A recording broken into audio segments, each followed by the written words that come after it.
Честита почти нова година! Вече работя с китайския календар. Стандартната астрология е твърде надценена. Добре дошли в китайския хороскоп на Алена. Сама го преписах. Нихао! О, чакай, китайския ще ви е труден да го разберете. Добре. Здрасти! На 1 февруари приветстваме годината на черния воден тигър и за това се надъхах да ви разкажа най-важните факти за всяка от китайските зодии. Кажи им, че книгата с китайския хороскоп я купиха. Това е мъжът ми, игнорирайте го. Плъх. Очаква ви една плъховна година. Няма такава дума. Скъпи, млъкни. Бик. Вие сте български цар от миналия век. Схванахте ли? Фердинанд, бикът Фердинанд. Много хубаво филмче. Гледах го 3 пъти. Аз спах. Шт, тихо. Познайте за какво е време.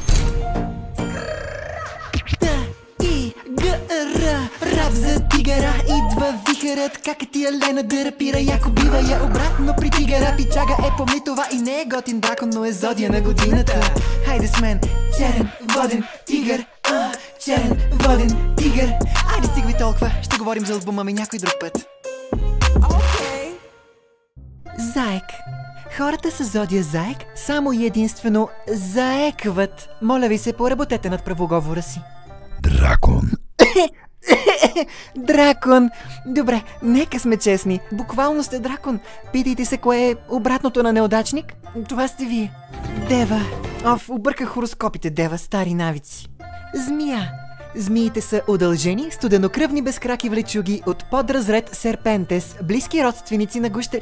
Опа, това е било статията от Уикипедия. Извинявам се, иначе, относно зодията Змия, виждали ли сте змии?